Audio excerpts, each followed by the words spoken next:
tout le monde! Baby, I know you like that. Cause I know you are addicted to me. Cause I'm your addiction. Comment ça va aujourd'hui? Moi ça va très bien. Aujourd'hui je reviens avec une vidéo love. Franchement si vous êtes en couple, cette vidéo est faite totalement pour vous. Si vous êtes célibataire, restez quand même, cette vidéo vous servira plus tard, je vous jure que c'est vrai. Je reviens avec une vidéo sur les 5 langages de l'amour. Je sais pas si vous connaissez ou pas, si vous avez déjà entendu parler de ça. Mais je pense que c'est quelque chose qui peut sauver des couples, vraiment.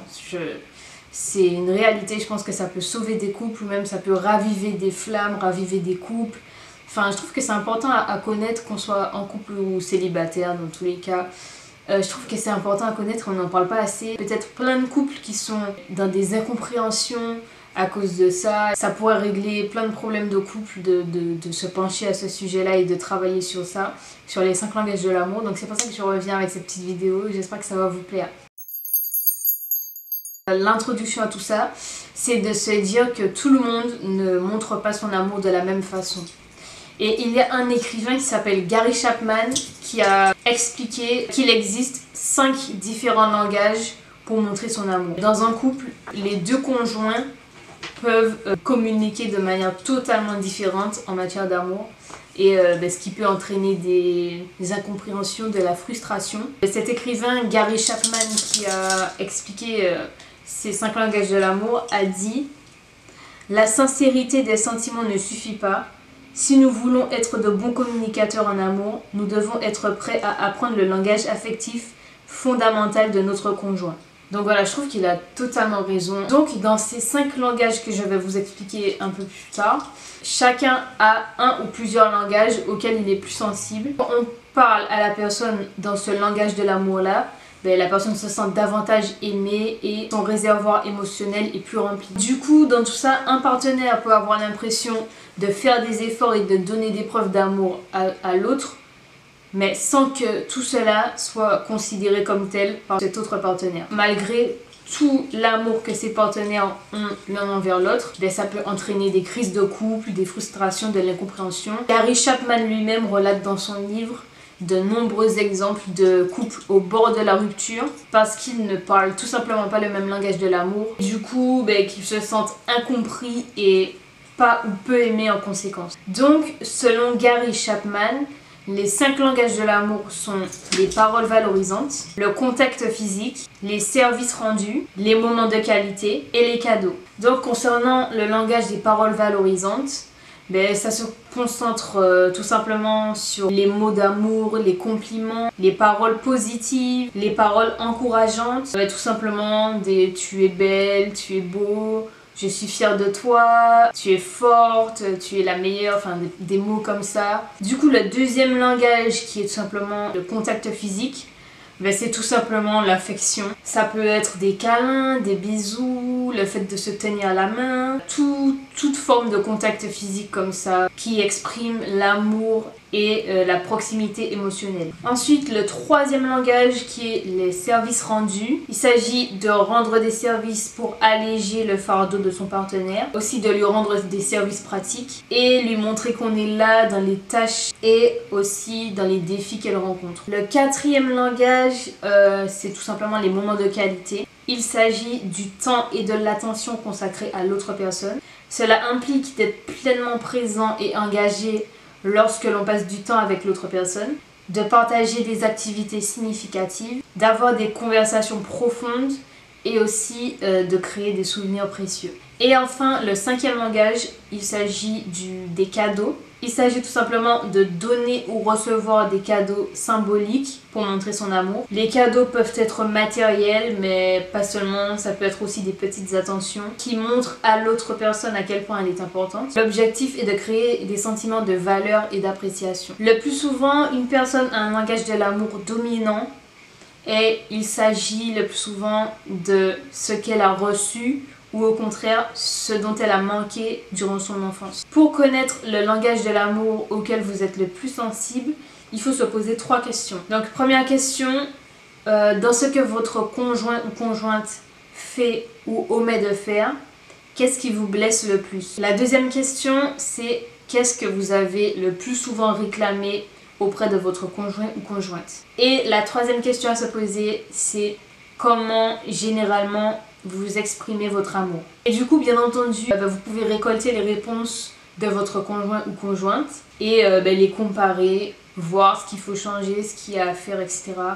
Ajuster un petit peu tout ça. Aussi, pour être totalement en phase avec votre partenaire, je vais vous proposer 2 exemples d'exercices à mettre en place. Donc, listez les 5 langages de l'amour en les classant du plus important au moins important en vous mettant dans la peau de votre conjoint ou conjointe. Ensuite, montrez ce résultat à votre conjoint ou conjointe et discutez un petit peu entre vous de la pertinence de votre classement. Ensuite, deuxième exercice, demandez plusieurs fois par semaine sur une échelle de 0 à 10 à quel niveau estimes-tu ton réservoir émotionnel, puis que puis-je faire pour élever ce niveau. Donc voilà, au moins ça vous garantit aucune incompréhension et aucune frustration dans votre couple au niveau d'échanges d'amour, etc. Même si vous vous aimez de tout votre cœur, au moins vous savez que ce que vous mettez en place pour montrer votre amour à votre conjoint, ça va le satisfaire pleinement. Aussi, je peux vous proposer un quiz que j'ai trouvé sur internet pour savoir les pourcentages de chaque langage de l'amour par rapport à vous, du plus puissant pour vous au moins puissant. Je vais vous mettre le lien en barre d'infos. C'est un quiz en anglais, donc si vous êtes calé en anglais, il n'y a pas de souci. Sinon, avec Google Chrome, vous pouvez traduire le quiz sans aucun problème aussi. Pour le réaliser, si vous ne parlez pas très bien anglais, il n'y a aucun problème. Personnellement, j'ai fait le quiz. J'ai demandé à mon compagnon de faire le quiz. Je vais vous afficher un petit peu les résultats pour avoir un exemple concret.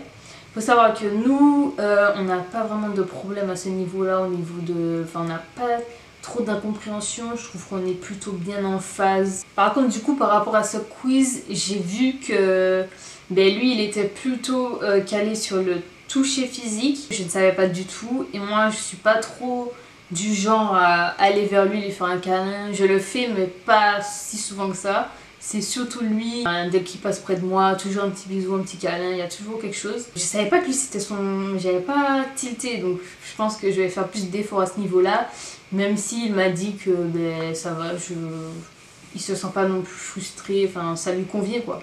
Mais bon, vu que j'ai vu ça, je pense que je vais faire un petit peu plus d'efforts. Il a aussi du coup le quality time en deuxième, moi je l'ai en premier donc ça va.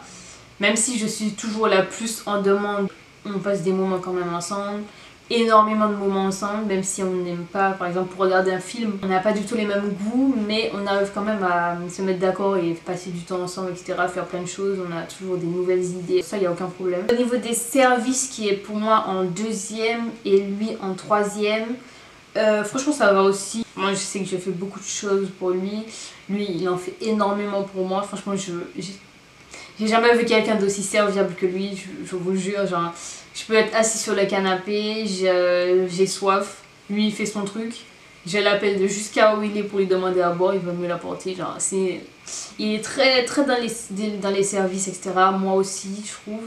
Donc voilà, je trouve que là on est très bien en phase. Par rapport aux mots valorisants, on est en phase aussi, bon, on n'est pas tous les deux pas trop sensibles à ça du coup. Lui je sais que les compliments il n'a pas l'automatisme d'en faire.